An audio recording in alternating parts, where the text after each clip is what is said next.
오늘은 에베소서 4장의 말씀과 요한 3서의 말씀을 갖고 자신감 날마다 단련해야 할 정서, 자신감 날마다 단련해야 할 정서라는 제목으로 함께 하나님 말씀을 나누도록 하겠습니다.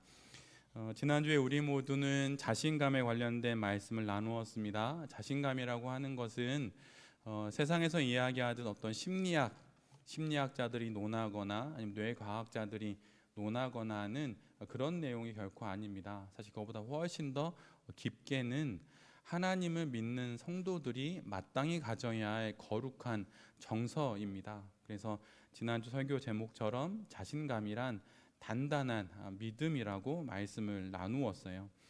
특별히 성도가 그리스도인이 자신감에 주목해야 하는 이유를 지난주에 짤막하게 이렇게 말씀을 드렸습니다. 그것은 우리의 신앙 안에서 자기 부인이라고 하는 이 내용에 대한 잘못된 이해가 있기 때문입니다. 자기를 부인한다는 것은 자신을 무가치한 존재로 여기라는 것이 결코 아닙니다. 이런 내용이 아니라 자신의 참된 가치를 찾으라는 말씀이고, 자신이 더 가치 있는 존재로 부르심을 받았다는 것을 알아야 한다는 것이에요. 자신을 깎아내리는 부인이 아니라 더 높은 곳을 향한 부르심이 바로 자기 부인이라고 하는 말의 본 뜻입니다. 그래서 자기를 깎아내리고 자기를 부정하고 자기를 부인하는 것으로 성경이 말하는 그 의미에 도달할 수 있는 것이 아니라 지금보다 더 높은 가치로 내가 부르심 받았다는 것을 알면서 그 방향으로 나아가는 것을 통해 우리는 자기 부인이라고 하는 이 한글로 번역된 그 부분을 우리의 삶 가운데서 이루어갈 수 있는 것입니다. 그래서 우리가 자신감에 주목해야 하는 것이죠. 그리고 자신감이란 자신을 신뢰하는 감정, 정서, 능력이라고 말씀을 드렸습니다. 그래서 자신을 존중하는 자존감 위에 기둥처럼 세워지는 것이 자신감이라고 말씀을 드렸지요. 그래서 지금 있는 그대로 꾸밈 없이 이 세상을 살아도 괜찮다라고 하는 사실을 믿고 받아들이는 그 능력이 바로 자신감이라고 말씀을 드렸습니다. 그래서 이런 자신감이 우리에게 이제 있어야 하는데, 특별히 조금 더 구체적으로 자신감이 우리에게 필요한 이유를 세 가지로 나누어서 말씀을 드렸어요. 그래서 첫 번째로는 더 깊은 하나님의 세계로 나아가기 위해선 자신감이 필요하다고 말씀을 나누었습니다. 그래서 신앙 인생은 하나님의 제안과 그 제안을 받아들이는 우리들의 응답을 통해서 하나님의 세계는 넓어지고 우리의 삶의 지경은 더 넓게 펼쳐지게 되는데, 바로 그때 하나님의 제안을 받아들이는 그 순간에 우리에게 필요한 믿음이 바로 단단한 믿음, 자신감이라고 말씀을 드렸습니다. 그래서 더 넓은 하나님의 세계를 경험하고 싶고 그 세계가 곧 나의 인생이 되기를 원한다면 자신감을 가져야 하는 것이죠. 또한 두 번째로는 타인과의 참된 관계를 맺기 위해 자신감이 필요하다고 말씀드렸습니다. 포장하거나 꾸미지 않고 그냥 나의 생각을 있는 그대로 말하는 것을 통해 참된 관계를 맺을 수 있는데, 바로 그것을 위해 자신감이 필요하다는 것이에요. 그리고 세 번째로는 성경에서 끊임없이 처음부터 끝까지 강조하고 있는 내용 중에 하나가 겸손인데, 참되게 겸손하기 위해서 자신감이 필요하다고 말씀을 드렸습니다. 그래서 겸손이라고 하는 단어의 라틴어의 그 어원이 땅을 뜻하는 어원과 같다고 말씀을 드리면서, 겸손하다는 건 자신의 밑바닥까지 수용하는 것, 그것을 통해서 온전히 자신감을 획득한 사람이 보일 수 있는 외적인 모습이 겸손이라고 말씀을 드렸습니다. 그래서 오직 겸손하기 위해서 자신감이 있는 사람만이 겸손할 수 있다고 그렇게 말씀을 나누었지요. 오늘은 지난주에 이런 내용에 이어서 자신감을 갖는 구체적인 성경적인 방법을 나누려고 합니다. 지금 우리가 자신감에 관련돼서 다른 곳에 물어보는 것이 아니라 교회에 물어보고 또 성경에 물어보는 것이기 때문에 성경에서 말하는 자신감을 갖는 구체적인 방법을 하나씩 좀 알아보려고 합니다. 그런데 이 모든 것에 앞서서 먼저 우리 모두가 이해하고 또 생각해야 될 것이 하나 있는데, 그것은 앞에 나오는 PPT처럼 자신감은 평생을 통해 단련해야 하는 정서라는 것이에요. 한두 번의 동기부여 영상을 보거나 아니면 한두 번의 어떤 괜찮은 경험으로 되어지는 것이 결코 아닙니다. 그래서 오늘의 설교 제목처럼 평생을 두고 날마다 단련해야 하는 정서가 바로 자신감입니다. 한두 번 아주 괜찮은 경험을 하고 자신감이 한껏 고양되어서 자신감이 유지되는 것이 아닙니다. 평생을 두고 날마다 우리가 부르는 찬양처럼 숨쉬는 순간마다 자신감을 단련하고 단단한 믿음을 가져야 한다는 것이에요. 특별히 이렇게 말씀드리는 이유는 우리 모두가 너무나도 쉽게 자신감이 상실되는 그런 사회와 세상 속에 살아가고 있기 때문이에요. 정말로 많은 삶의 조건들 가운데 우리는 자신감을 상실할 수 있는 조건, 그런 경우들을 많이 맞이하게 되고, 또 하나는 왜곡된 자신감에 현혹되는 경우들이 많기 때문입니다. 이것은 사실은 자신감이 아니라 자기 기만이지요. 나는 자신감이 있다라고 말하지만 진짜 자신감이 있는 사람은 앞에 있는 사람들을 깎아내리거나 그들보다 내가 우월하다고 여기거나 그러지 않습니다. 그냥 자기 존재를 있는 그대로 받아들임으로 자신을 신뢰하며 살아가게 되는 것이죠. 근데 세상이 말하는 자신감은 그런 자신감이 아닌 경우가 많이 있습니다. 그래서 우리가 평생을 두고 훈련해야 하는 그런 것이 바로 자신감이라고 하는 것을 잘 기억해 둘 필요가 있습니다. 그런 것을 기억하면서 첫 번째로 자신감을 갖는 구체적인 방법은, 성도가 자신감을 훈련하는 방법은 현재의 자기 자신을 용납하는 것입니다. 자기 자신을 수용하는 것이에요. 무엇보다도 우리는 우리 스스로를 있는 그대로 받아들여야 합니다. 다른 이들에게 받아들여지기를 바라는 것이 아니라 내 스스로가 내 자신을 인정해야 합니다. 여러분, 이것을 그냥 짧은 설교의 한 문장으로 여기지 말고 이 부분을 매우 진지하게 여러분이 받아들여야 합니다. 내 자신을 누군가가 나를 받아들여 주기를 바라지 않고 먼저 내 스스로가 내 자신을 인정해야 합니다. 이것은 결코 한두 번의 경험으로 되지 않습니다. 오랜 세월이 걸리는 일이고 평생을 두고 해야 하는 일이에요. 근데 여러분, 이 말을 이렇게 오해해서는 안 됩니다. 내 스스로 나를 받아들인다는 말은 나는 원래 그런 사람이고 나를 있는 그대로 받아줘야 한다라고 타인에게 요구하기 위해서 이 말을 하는 것이 아닙니다. 그것이 아니라 내 스스로가 내 자신을 인정해야 한다는 것이에요. 여러분, 이것은 참으로 어렵습니다. 그리고 참으로 괴로운 것입니다. 아직 조금은 어리다고 말할 수 있는 청소년 아이들은 우리 어른들만큼 인생을 살지 않았기에 이 말의 의미를 아직은 잘 모를 수 있는데, 인생을 꽤 많이 살아온 우리들은 내 자신을 있는 그대로 받아들인다는 것이 얼마나 괴롭고 힘든 일인지 우리는 조금씩은 알고 있습니다. 우연찮게 만나게 되는 성도님들이 종종 있는데 그분들과 대화를 하다 보면 발견하는 것이 있습니다. 그것은 신앙이 자기 자신의 실제 모습에서 도망치는 통로로 사용된다는 것이에요. 자신의 실제 모습을 덮어버리는 도구와 수단으로 신앙을 사용한다는 것입니다. 그럴듯하게, 있어 보이게, 거룩하고 경건하게 그렇게 자신을 꾸미는 것으로 신앙을 사용한다는 것이에요. 근데 여러분, 신앙은 그러라고 우리에게 있는 것이 아닙니다.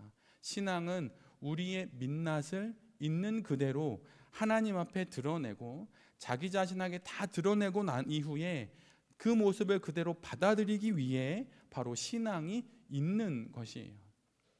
신앙생활을 하면 할수록 무엇인가 포장과 조장하는 것과 조작이 점점 많아진다면 여러분, 길을 잘못 들어선 것입니다. 간혹 교회에서 안타까운 모습을 볼 때가 있습니다. 그것은 사회에서 채워지지 않는 명예나 지위나 영향력을 얻기 위한 수단으로 교회 신앙생활을 한다는 것이에요. 그리고 더 안타까운 것은 실제로 그렇게 되어지면 되어질수록 신앙적인 위선에 더욱 깊게 빠지게 되는 것입니다. 거짓된 자신감에 빠지게 되는 것이죠. 세상에서는 인정받지 못하지만 나는 교회에서 인정을 받아 라고 말하면서 신앙생활이 왜곡된 자신감을 부추기게 됩니다. 신앙은 그러라고 주어진 것이 아니에요. 신앙은 내 모습 그대로를 하나님 앞에 들추어내고 그런 내 자신을 바라보고 그런 내 자신을 받아들이는 것입니다. 믿음의 선인들의 이야기 중에 특별히 목회자로 살아가는 분들의 글을 읽다 보면 이러한 글을 언제나 만나게 됩니다. 앞에 PPT에 나오는데 어느 목회자의 글입니다. 나는 기도와 자기 수련을 통해 내 안의 모든 부정적인 요소들을 극복할 수 있으리라고 여겼다. 그러나 결국 나는 애초의 환상을 포기했다. 이제는 겸손하게 있는 그대로의 내 모습을 받아들이려고 노력한다. 한 명의 사람에서 하나님을 아는 성도로 인생이 바뀌었으니 좀 더 나은 자신이 되리라 여겼습니다. 그러다가 이젠 성도를 넘어 목회자가 되고 성직자가 된 이러한 삶을 살아가면 좀 더 나은 사람이 되리라고 여겼는데 이 글을 쓴 사람은 자신 안에서 여전히 발견되는 부정적인 요소들을 보고 결국은 이러한 고백을 하게 된 것이에요. 나의 바람은 모두 다 환상일 뿐이었음을 알게 되었고 결국 하나님 앞에서 자신의 모습을 있는 그대로 받아들이는 겸손을 배우게 되었다고 그는 말합니다. 그리고 그는 이 글 뒤에 기도와 같은 한 문장을 앞에 PPT처럼 기록합니다. 그리고 그런 나를 하나님께서도 받아주시리라 믿는다. 이 하나님의 받아들여 주심을 홀로 하나님 앞에 서서 경험할 때 비로소 우리는 참된 자신감을 갖기 시작하는 것입니다. 성경이 말하는 자신감은 자신의 능력에 대한 확신이나 남보다 탁월한 실력이나 뛰어난 무엇을 근거로 하는 것이 결코 아닙니다. 그러한 것은 그러한 실력과 능력이 사라져 버리면 아주 쉽게 없어질 지푸라기에 지나지 않은 것이에요. 성도의 자신감은 그런 것에 근거하지 않습니다. 성도의 자신감은 하나님 앞에서 나의 있는 모습 그대로를 받아주시는 그 하나님을 믿고 그분께 모든 것을 드러내므로 스스로 자신의 현재적인 모습을 인정하고 그러한 믿음 가운데 살아갈 때 우리가 갖게 되는 그러한 것이 바로 성도의 자신감인 거예요. 여러분, 무엇인가 나은 모습을 보이고 나은 조건과 형편들을 갖추는 것으로 어떤 자신감을 확보하리라 여기지 마십시오. 하나님 앞에서 있는 그대로 다 드러내십시오. 하나님 앞에서, 사람 앞이 아니라 하나님 앞에서 다 드러내십시오. 포장하지 말고 꾸미지 말고 가장 먼저 하나님 앞에서 자신의 모습을 그대로 다 드러내십시오. 나의 부족과 나의 모자람과 나의 연약함과 나의 죄악됨을 다 드러내십시오. 그럴 때 나를 받아주시는 하나님의 그 손길을 통하여서 결국 나도 내 자신을 용인하고 내 자신을 수용하면서 자신감을 갖게 되는 것입니다. 돌배 교회에 모여서 살아가는 우리 모두가 서로에게 그런 존재가 될 수 있기를 간절히 바랍니다. 있는 척, 나은 척 그런 거 하지 않고 있는 모습 그대로 먼저 하나님 앞에 자신을 다 드러내고 하나님의 받아들여 주심을 은혜로 경험하고 서로에게 자신을 있는 모습 그대로 드러낼 수 있게 되기를 정말 간절히 기도합니다. 우리가 신앙생활을 함께 수년, 아니 우리의 인생의 마지막 순간까지 하게 될 때 결국 우리 안에 남는 것이 무엇일까요? 그것은 서로를 향하여서 한없이 불쌍히 여기고 서로를 향해서 한없이 연민을 품어준 그 마음만이 남는 것입니다. 그리고 그것을 통하여서 결국 우리는 아름다운 공동체를 이룰 수 있는 것이에요.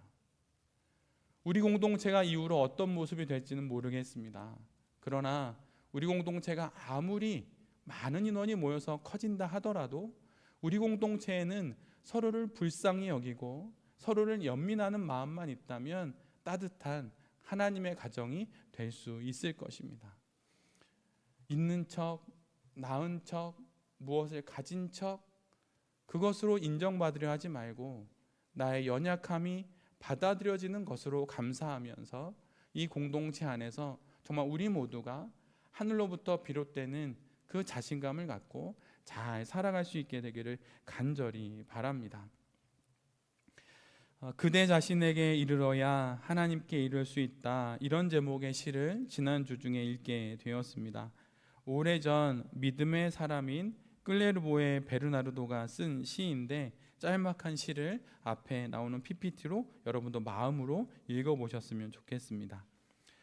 그대는 바다를 건널 필요도 구름 위로 올라갈 필요도 없다.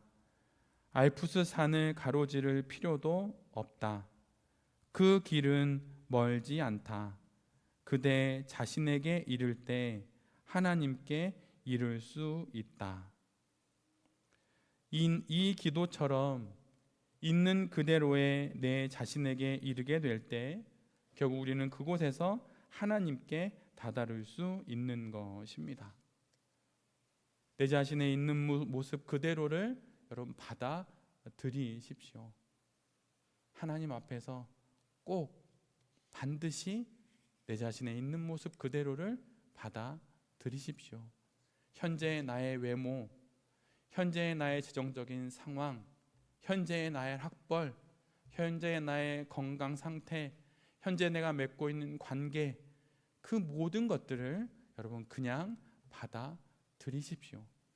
그것으로부터 비로소 하늘로부터 비롯되는 자신감은 시작되는 것입니다. 두 번째는 앞에 PPT에 나오는 것처럼 자기 자신이 살아온 삶의 여정과 화해해야 합니다. 첫 번째가 현재의 나와의 화해라고 한다면 두 번째는 과거의 자신과의 화해입니다. 자신감의 핵심이 무엇일까요? 그것은 내 자신을 받아들이는 것입니다. 지금의 내 자신과 함께 하는 것이고 지금의 내 자신을 좋아하는 것이에요. 현대의 많은 청소년들과 많은 청년들 그리고 많은 사람들이 자기 자신을 좋아하지 않습니다. 자기 자신을 미워합니다. 아니 미워하진 않더라도 불만족으로 가득하죠. 그런데 성경은 우리에게 말합니다. 자기 자신을 좋아하라고 말이죠. 그러기 위해 우리 모두는 우리가 살아온 지난 과거의 삶의 여정과 화해해야 합니다. 타인과 내 앞에 있는 그 누군가와 화해할 것이 아니라 내 자신의 과거와 화해를 해야 합니다. 우리 모두는 상처가 있습니다. 여기에는 이들 중에 어느 누구도 예외 없이 상처가 있고 어쩌면 지금 상처 가득한 상황을 겪는 분들도 있을 수 있습니다. 과거에 붙들린 우리 모두에게 그런데 들려주시는 하나님의 말씀은 이미 지난 상처와 화해를 할 때 비로소 의미로운 삶이 시작된다는 것이에요. 과거와 화해하지 않는 것은 내가 살아가야 할 그 삶의 지반을 허물고 그 위에 집을 지으려고 하는 것과 같은 것입니다. 우리가 많이 사용하고 있는 카리스마라고 하는 이 단어의 헬라어 원어의 뜻은 선물입니다. 이미 지난 자신의 역사와 화해를 이루므로 우리가 얻는 유익은 모든 일들이 하나님이 주신 선물, 카리스마라고 하는 그 사실이에요. 여러분이 잊고 싶어하는 그 과거, 버리고 싶어하는 그 과거, 없다고 말하고 싶어하는 그 과거가 실은 하나님이 주신 카리스마, 그분의 선물입니다. 이렇게 말하기 정말 어려울 수 있지만 성경은 우리에게 명확하게 말합니다. 그것이 하나님의 선물이라고 말이죠. 어려움이라고 해서, 고난이었다고 해서 의미가 없거나 잊지 말아야 할 일들이 있었던 것은 결코 아닙니다. 그리고 그런 고백과 그런 믿음을 우리가 하나님께 드릴 수 있을 때 거기에서 비로소 자신감이 시작되는 것이에요. 모든 일들이 각각의 의미를 지니고 있습니다. 그냥 그럴듯한 말로 이렇게 전하는 것이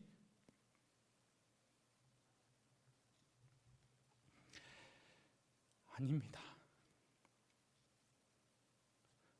모든 일들이, 여러분이 겪으신 모든 일들이 다 의미가 있습니다.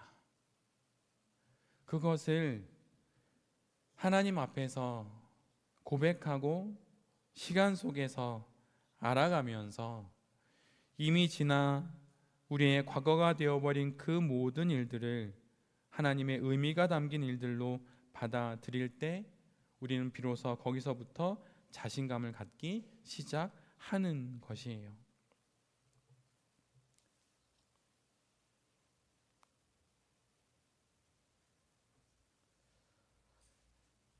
과거와 화해하지 않는 이들은 자신들의 삶을 늘 다른 이들과 비교하게 됩니다. 당연히 그 비교의 대상은 자신과는 다른 과거를 산 사람들이죠. 그런데 이런 비교를 통해 삶이 만약 달라질 수 있다면 그렇게 하셔도 됩니다. 그러나 그렇게 되지 않아요. 비교하는 순간 우리는 나의 과거를 부정하고 내가 살아온 나의 삶임에도 불구하고 이를 받아들이지 않으니 결국 삶의 터전을 스스로 무너뜨리고 거기 위에 곧 무너지게 될 인생을 쌓는 것과 같은 결과를 낳게 됩니다. 흔들리는 찻잔에 커피를 따를 수 없듯이 흔들리는 마음에 자신감을 담을 수는 없는 것이에요. 남과의 비교를 통해서 자신감을 가질 수 없습니다. 남과 비교하는 순간 우리는 나라는 존재를 잃어버리기 때문이에요. 여러분 한번 생각해 보십시오. 여러분이 누군가와 여러분의 인생을 비교할 때 어떤 일이 벌어집니까? 그 비교의 대상은 부러움이 대상이 되거나 또는 무시의 대상이 되고는 합니다. 전자는 열등감이고 후자는 우월감이지요. 이런 것으로는 결코 자신감을 가질 수 없습니다. 우리는, 성도는 비교 우위가 아닌 오직 신앙을 통해 견고한 자신감을 가질 수 있는 것이에요. 신앙의 세계에서는 남과의 비교에 반대되는 것으로 자신과 함께하기, 이런 표현이 있습니다. 나와 내가 함께하는 그 순간들을 많이 가질수록 그는 자신에 대한 감각을 갖고 자신을 신뢰하면서 자신감 있게 이 땅을 살아가게 된다는 것이에요. 지금의 내 자신의 느낌을 내가 알아차릴 때, 지금 내 자신의 감정을 스스로 신뢰할 때, 내 스스로 내 안에서 인식할 때, 그때 우리는 내 자신과 함께하게 되는 것입니다. 여러분은 어떤 느낌을 지금 갖고 계십니까? 그 느낌을 알아차릴 때 거기서부터 자신감이 비롯되는 것이에요. 저 멀리 엉뚱한 곳에 자신감이 이렇게 딱 있어서 내가 거기서 딱 움켜쥐면 자신감이 생기는 게 아닙니다. 그게 아니라 나는 지금 무엇을 느끼고 있지? 라고 말하면서 내 자신과 함께 할 때, 지금 내 자신의 감정은 무엇이? 그리고 나는 지금 슬퍼하는데 이 슬퍼하는 감정을 나는 나의 감정으로 받아들여, 이렇게 말할 때 비로소 거기서부터 자신감이 비롯된다는 것이에요. 주중에 여러 책을 읽다가 인생에 관한 한 책 가운데 예화를 하나 읽게 되었습니다. 앞에 PPT가 뜰 텐데 제가 대사의 일부를 읽어드릴 때 앞에 PPT가 나올 겁니다. 한 남자가 좌우도 살피지 않고 길을 따라 곧장 내달리고 있었습니다. 그것을 본 어떤 사람이 그에게 이렇게 묻습니다. 당신은 왜 그렇게 열심히 달리십니까? 그러자 그가 이렇게 대답을 합니다. 행복을 쫓기 위해서지요. 그러자 질문을 던졌던 이가 이렇게 또 묻습니다. 당신은 행복이 당신 앞에 있다는 사실을 어떻게 아나요? 그리고 그는 뒤이어 이렇게 말합니다. 혹시 행복이 당신 등 뒤에 있어서 당신은 그것을 맞이하기만 하면 되는 것은 아닌가요? 내가 보기엔 오히려 당신은 지금 행복으로부터 달아나고 있는 것 같습니다. 어쩌면 우리가 그토록 살고 싶어하는 행복한 신앙 인생은 아직 붙잡아 보지 못한 미래에 있는 것이 아니라 이미 지나온 과거와의 화해에 있는지도 모릅니다. 이미 지나버린, 그래서 더 이상 손쓸 수 없는 그 과거와 화해함으로 자신을 신뢰하는 그 기틀을 마련하게 되고 비로소 그것을 통하여서 자신감을 갖게 된다는 것이에요. 저는 여러분이 어떤 사연과 사건을 거쳐서 여기에 왔는지 알지 못합니다. 그리고 여러분도 제가 어떤 사연과 사건을 거쳐서 여기에 있는지 알지 못하시지요. 그런데 누구에게도 말하지 못하고 또 앞으로도 누구에게 말할 수 없는 그런 사연과 사건이 있다 하더라도 하나님께 그 모든 것을 말씀드리면서 이제는 그 과거와 화해하십시오. 그것을 받아들이십시오. 또 그 과거의 결과물로서 지금 살고 있는 현재가 있다면 여러분 그것도 받아들이십시오. 여러분 그것이 믿음이에요. 믿음이란 무엇인가 놀랍고 경이로운 일을 할 수 있는 것이 아닙니다. 내가 어찌할 수 없는 그 과거의 시간의 모든 사건과 사연들을 그저 받아들이는 것만큼 큰 믿음은 없습니다. 그 믿음으로 나의 과거와 화해를 할 때 비로소 이 세상을 살아갈 단단한 믿음인 자신감을 갖기 시작하는 것이에요. 포장하지 말고 꾸미지 말고 없었다 말하지 말고 과거의 그 모든 일들과 여러분 이제는 화해하십시오. 그리고 그것으로부터 비롯된 여러분의 아름다운 인생을 이제는 살아가십시오.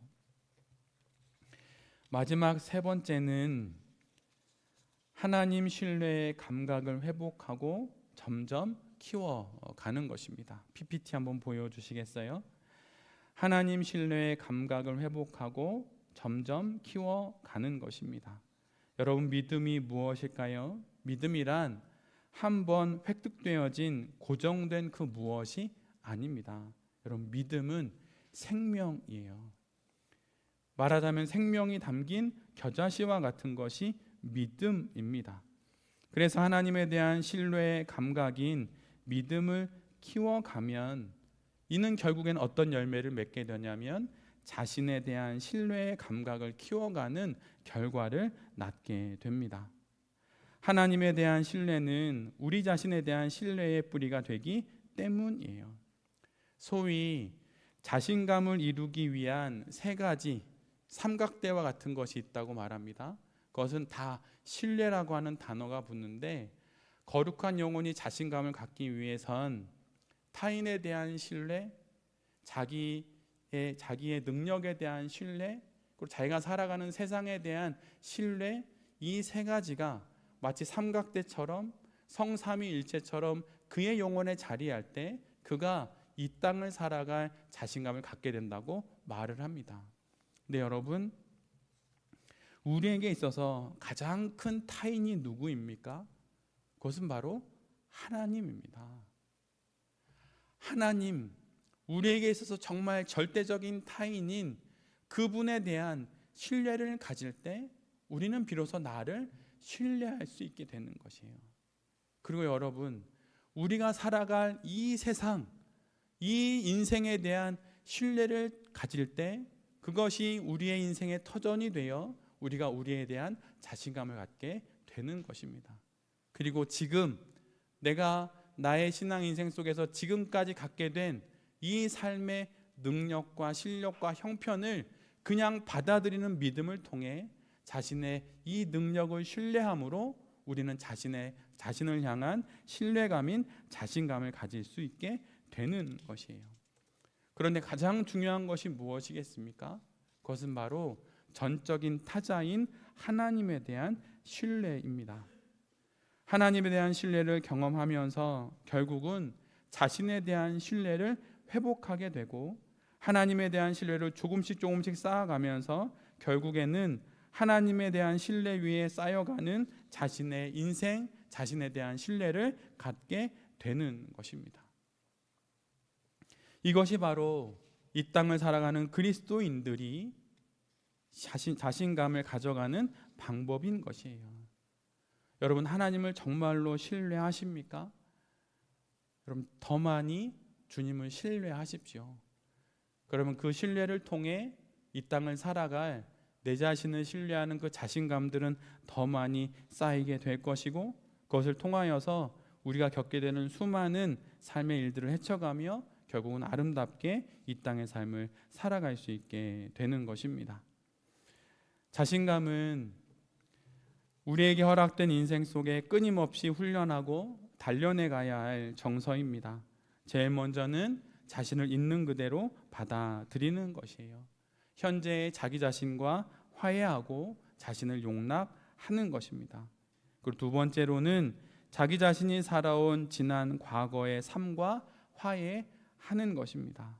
이제는 그만 과거를 놓아버리고 현재를 살아 미래로 나아가는 우리 모두가 되어야 할 것이에요. 그리고 마지막으로 전적인 타인이신 하나님을 신뢰함으로 또 그분이 창조하신 이 세상을 신뢰함으로 그러한 삶 속에서 자신을 신뢰하는 자신감을 키워나가는 여기 있는 우리 모두가 되어야 할 것입니다. 이곳에 계신 모든 성도님들과 또 이 말씀을 전하는 제 자신이 이유로 살아갈 우리의 평생 속에서 하나님을 참으로 신뢰하면서 날마다 이 자신감이라고 하는 아주 중요한 정서들을 잘 훈련하면서 그렇게 이 땅 가운데 허락된 삶을 자신 있게 잘 살아갈 수 있게 되기를 간절히 기도드립니다. 아멘.